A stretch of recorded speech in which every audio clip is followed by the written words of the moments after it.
நாகை மாவட்டத்தில் red alert எச்சரிக்கை விடுக்கப்பட்டுள்ள நிலையில் மாநில பேரிடர் மீட்புக் குழு நாகை வந்தடைந்திருக்கிறது. இது தொடர்பான கூடுதல் விவரங்களை செய்தியாளர் சகாதேவனிடம் கேட்கலாம். சகாதேவன், நாகை மாவட்டத்துக்கு ரெட் அலர்ட் விடுத்திருக்காங்க. மாநில தேசிய பேரிடர் மீட்புக் குழுவும் அங்கு விரைந்திருக்கக்கூடிய சூழல்ல என்ன மாதிரியான முன்னெச்சரிக்கை நடவடிக்கைகள் எடுக்கப்பட்டிருக்கு?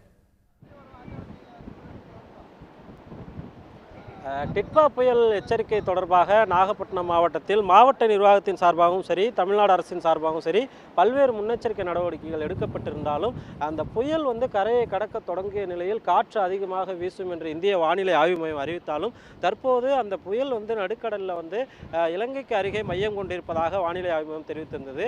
இருந்த போதிலும் நாகப்பட்டினத்தில் பல்வேறு பகுதிகளில், கடலோர பகுதிகளில் கடுமையான கடல் சீற்றம் காணப்படுகிறது.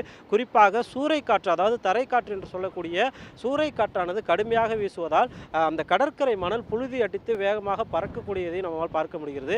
இருந்த போதிலும் கடற்கரை பகுதிக்கு பொதுமக்கள் யாரும் செல்ல வேண்டாம் என்ற ஒரு அறிவிப்பையும் மாவட்ட நிர்வாகம் விடுத்திருந்தாலும் நாகப்பட்டினம் மாவட்டத்தைச் சேர்ந்த ஆயிரக்கணக்கான மீனவர்கள் கடலுக்கு மீன்பிடிக்க செல்லாமல் கிட்டத்தட்ட ஒரு வார காலத்திற்கு மேலாக வீட்டிலேயே முடங்கி இருக்கிறார்கள். மேலும் மீனவர்கள் மட்டுமின்றி மீன்பிடி தொழில் சார்ந்த 5000த்திற்கும் மேற்பட்டோர் அவர்கள் வீட்டிலேயே இருக்கக்கூடிய நிலையை பார்க்க முடிகிறது.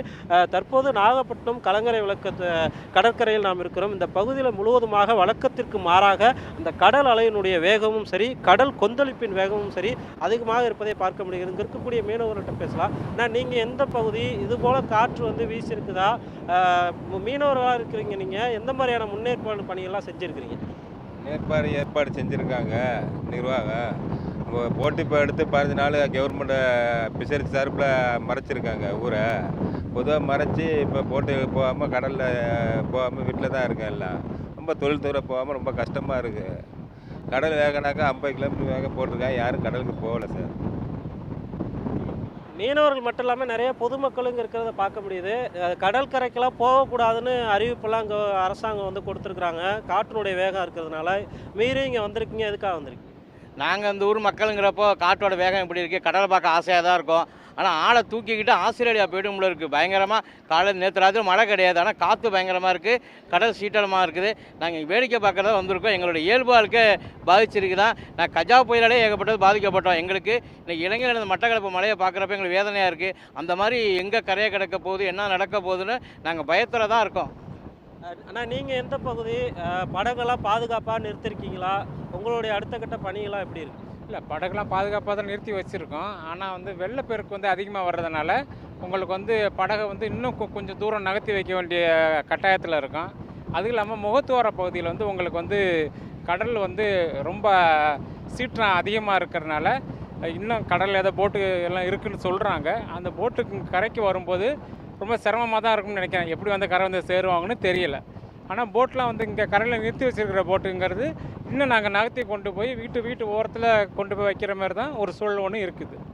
கடற்கரை ஓரத்தில் இருக்கக்கூடிய படகுலாம் பாதுகாப்பாக நிறுத்தி இருக்குதா? நீங்கள் எந்த மீனவ கிராமத்தை சேர்ந்தவர், எந்த ஏற்பாடெல்லாம் செஞ்சுருக்கீங்க? நம்பியார் நகரில் நாங்கள் குடியிருக்கிறோம். இப்போ கடல் சீட்டம் ஓவராக இருக்குது. ரொம்ப வாழ்வாரம் ரொம்ப பாதிப்பு இருக்குது. கடலுக்கு என்ன போக முடியாத சூழ்நிலை இருக்குது. ரொம்ப பாதிப்பு தான். தொடர்ச்சியாக இங்கே இருக்கக்கூடிய மீனவர்களும் சரி, பொதுமக்களும் சரி, கடலுடைய சீற்றம் அதிகமாக இருந்தாலும் அவங்களுடைய படகை பாதுகாப்பது, கரையோரத்தில் படகை பாதுகாப்பாக நிறுத்துவது போன்ற பல்வேறு பணிகளில் ஈடுபட்டிருக்காங்க. குறிப்பாக மாவட்ட நிர்வாகத்தினுடைய சார்பாக கிட்டத்தட்ட திருமண மண்டபங்கள், பள்ளிக்கூடங்கள், பல்நோக்கு கட்டிடங்கள் என புயல் பாதிப்பு, மழை பாதிப்பு ஏதேனும் ஏற்பட்டால் பொதுமக்களை தங்க வைப்பதற்கு ஏற்பாடுகள் செய்யப்பட்டிருக்கிறது.